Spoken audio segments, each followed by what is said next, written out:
He hit his wife over late dinner, unaware his military brother was listening at the door. The golden sun dipped below the horizon, casting an amber hue over the modest home. From the outside, the scene looked serene. But inside, tension clung to the walls like thick smoke. The ticking clock, the clinking of plates, and the exhausted sighs of Mary told a different story.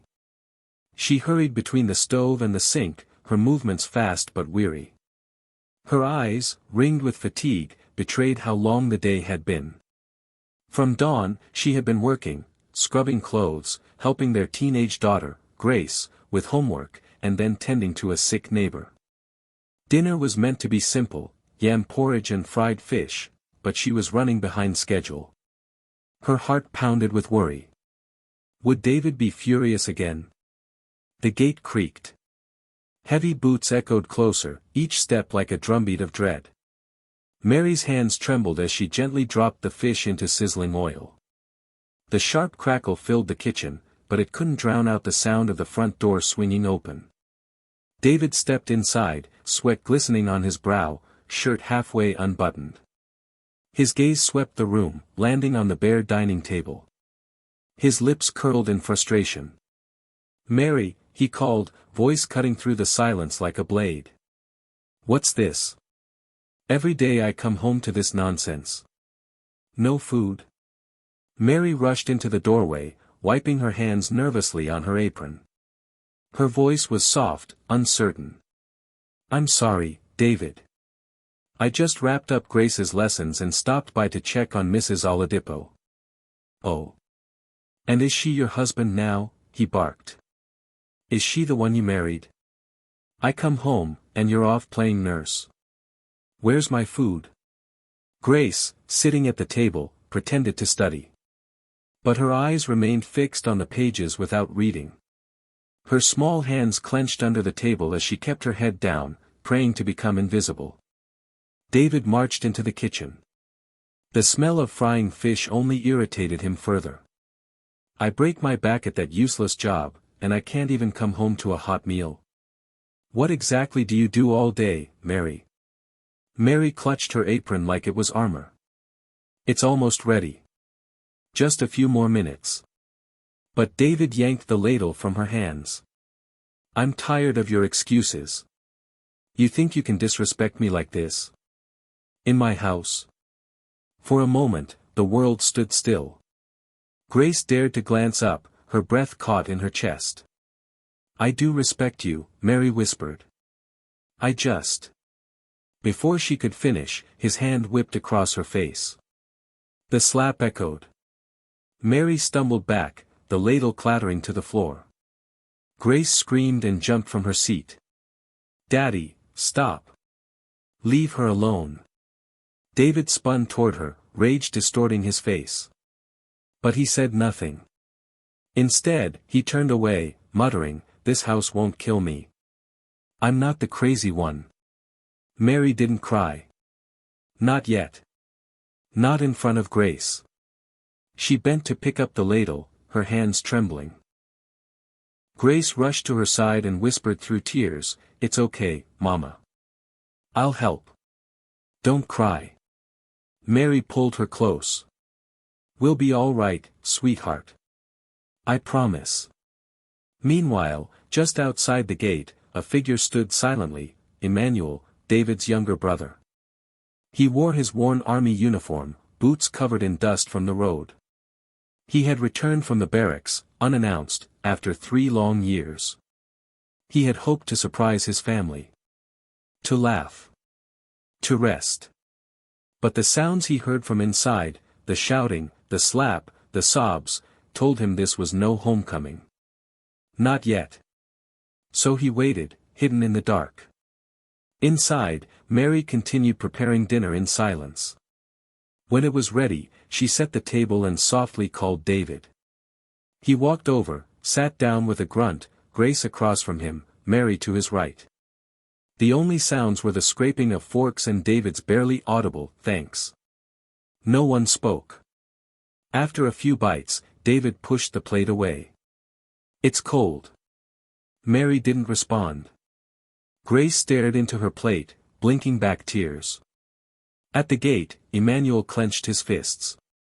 The brother he remembered, quick to laugh, full of charm, now felt like a stranger. He stared at the faint yellow light spilling from the windows and wondered, had this always been hidden? Or had his brother truly changed? He took a breath. Tomorrow, he would knock. Tonight, he would let silence wrap around him like a blanket, for now. Later, Mary tucked Grace into bed. The girl held her tightly, her voice small and scared. "Mama, why does Daddy get so angry? Why did he hit you?" Mary stroked her daughter's hair gently. "Sometimes, people let their anger control them. Your father, he's tired. He doesn't always mean to be this way." "But it's not okay," Grace whispered, voice cracking. Mary nodded, tears finally spilling over. "No, it's not. But we'll stay strong. We have to. Things will get better. I promise." She kissed Grace's forehead and stepped into the hallway. David was sprawled on the couch, snoring softly, the TV casting flickering shadows on the wall. She looked at him, this man she once loved deeply. This man who once made promises with stars in his eyes. Where had he gone? She quietly washed the dishes, packed the leftovers, and sat at the kitchen table in the still darkness. Though the house was silent, her thoughts were not. They raced through years of memories, regrets, hopes, fragile and flickering like candlelight. And in the quiet, Mary prayed. For strength. For change. For peace. Outside, Emmanuel finally turned and walked away from the gate, his boots crunching softly on gravel. Morning would come. And with it, a reckoning. This battle had no guns, no medals, only hearts, pain, and the question of whether love could still win. The first rays of morning crept through the curtains, touching the walls of the small house with soft gold. Mary was already awake, moving quietly through the kitchen, her face swollen from the night's tears. Her steps were careful, her hands steady, but her spirit felt thin, stretched too far for too long. Grace lingered in her room, slow to rise. She didn't want to face her father. Not today. David was the last to stir. He yawned loudly, stretched, and caught sight of Mary's face. For a fleeting moment, something like guilt crossed his features. But pride took its place just as quickly. He grunted and picked up his phone, pretending not to notice. Mary placed a steaming bowl of porridge in front of him and said gently, "Good morning." He didn't answer. Grace slipped into her chair, her gaze fixed on the table. Words sat on the edge of her tongue, but fear held them back. The silence between them was thick, heavy with everything left unsaid. Suddenly, a knock echoed from the door. It was firm, not urgent, but enough to startle the quiet. David frowned. "Who's knocking this early?" Mary wiped her hands on her dress and hurried to the door. She opened it, and froze. There, standing tall and still, was Emmanuel. He looked older, stronger. His military uniform was neat despite the dust from the road. A large duffel bag rested at his feet. "Emmanuel," Mary gasped, stunned.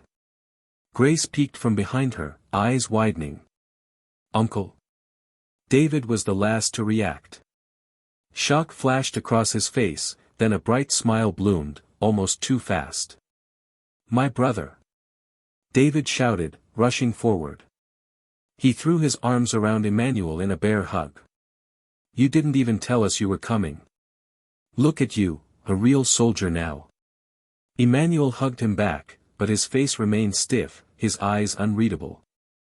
"Surprise," he said evenly. "I needed to see my family."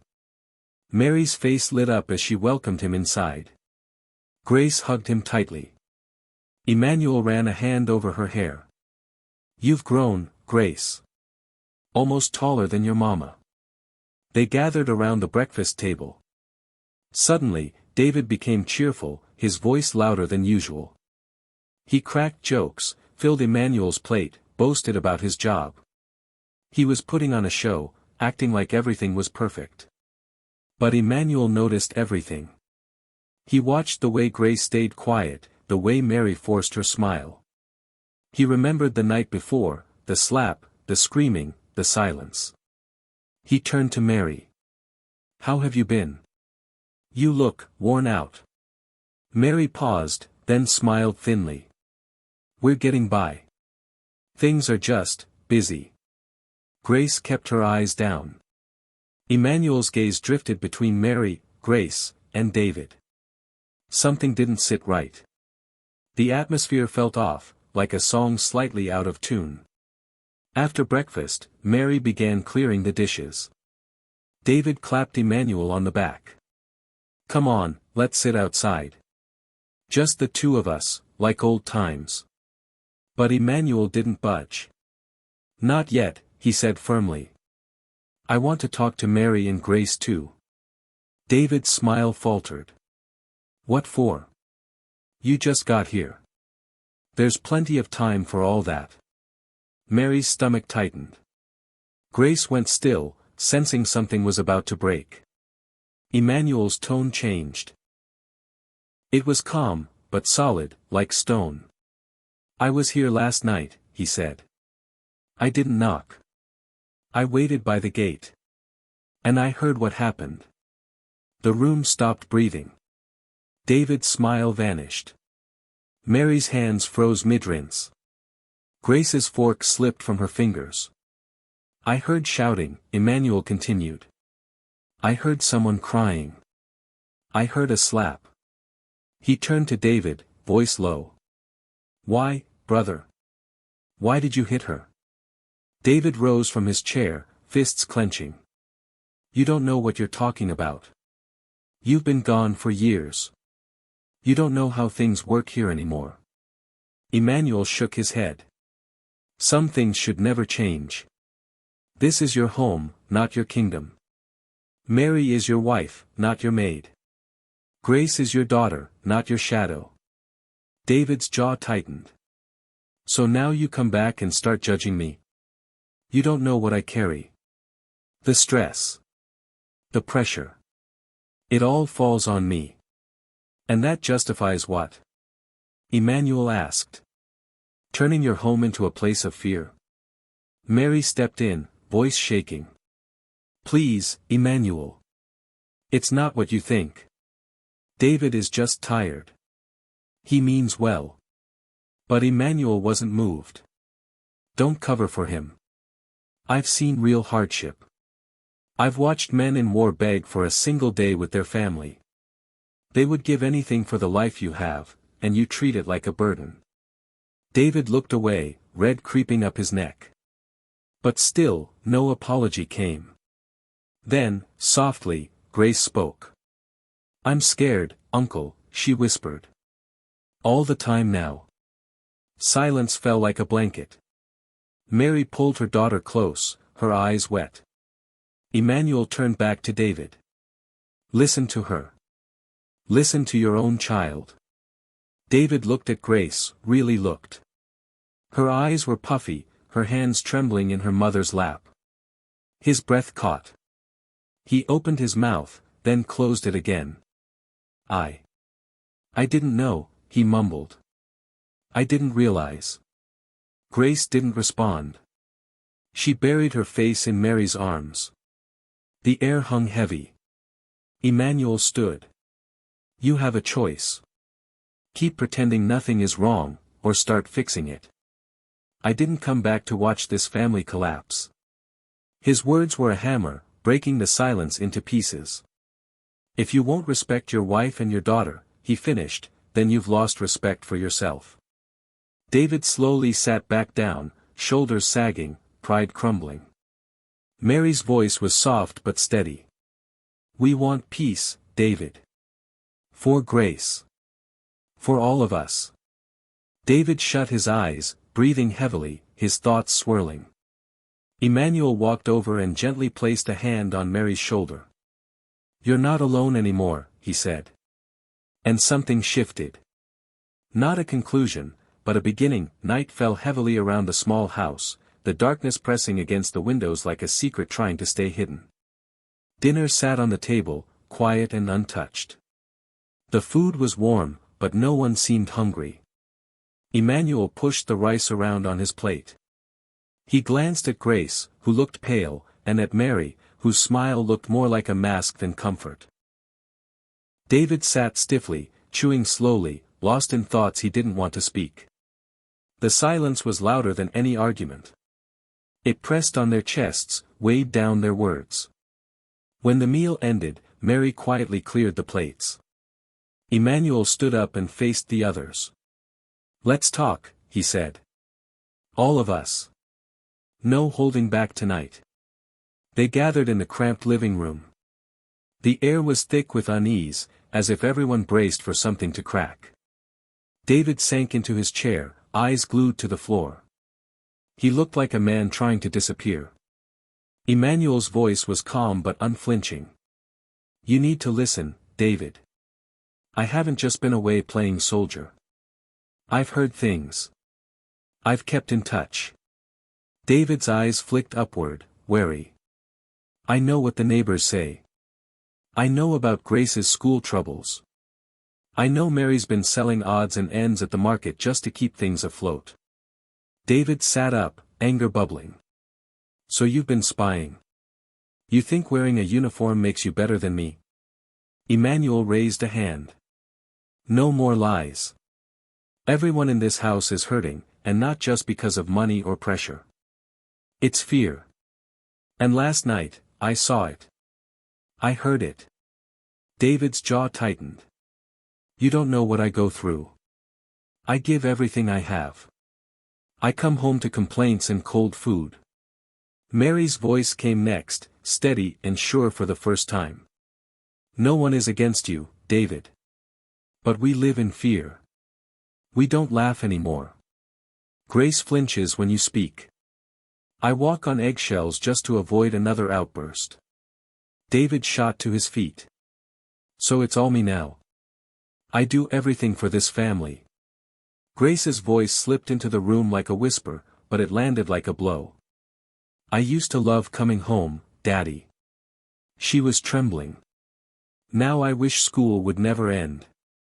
David froze. The words pierced something deep.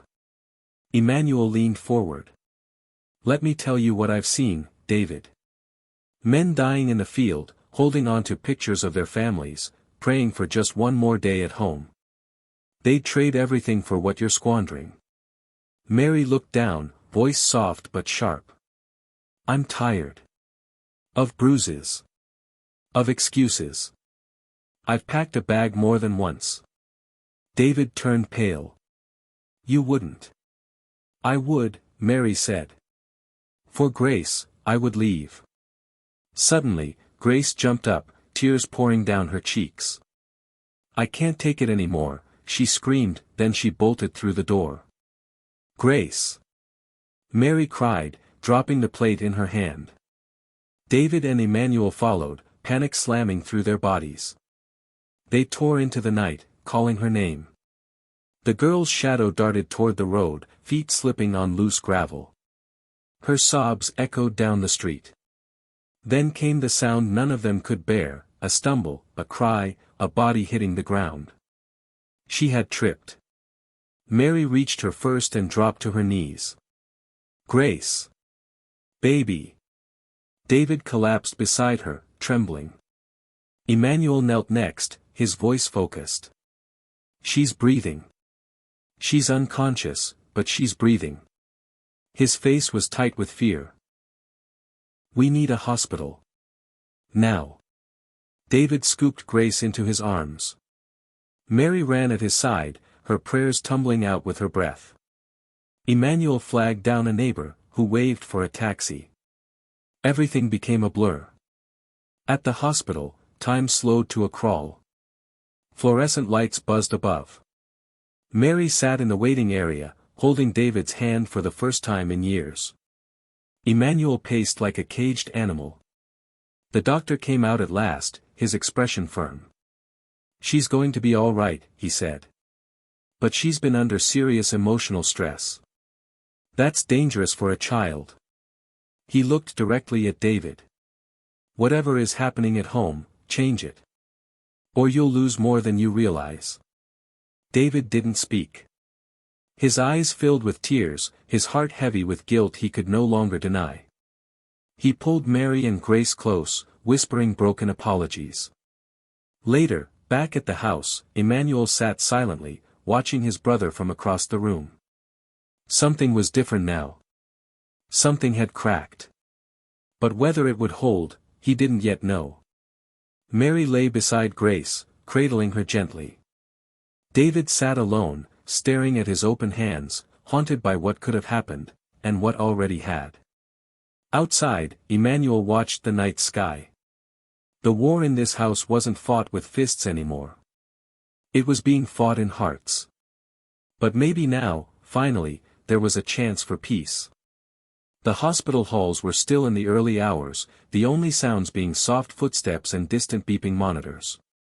Mary sat upright beside Grace's bed, watching her daughter breathe. As sunlight peeked through the window, Grace's eyelids fluttered open. She blinked, groggy but aware. Mary leaned in, her voice tender. "You're safe now, my love. Mama's here."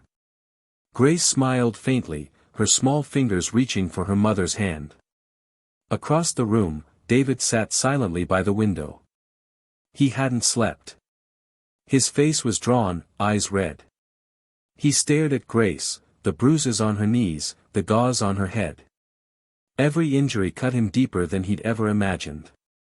He remembered every word he'd spoken in anger, every time he'd ignored their fear. The door creaked open. Emmanuel stepped in with 2 cups of tea. He handed one to Mary, the other to David. His voice was steady. "She's lucky," he said. "But luck has limits. If things don't change, you won't get another warning." Mary gently stroked Grace's hair. "We just want peace, David. For all of us." David's hands trembled as he held the cup. He nodded slowly, but words stayed locked in his throat. A nurse entered, smiling at Grace. She checked her vitals and looked at the family. "She's going to be fine," the nurse said warmly. "But she needs to rest. And so do you all. Remember, love is healing too." Later that afternoon, they returned home. No one spoke in the taxi. Each carried their own thoughts like heavy baggage. At home, Mary helped Grace into bed, singing quietly to soothe her back to sleep. David stood in the hallway, watching. He felt like an outsider in his own life. That evening, Emmanuel asked to speak with David alone. They stepped into the backyard, where the air was crisp and quiet. Birds chirped in the trees.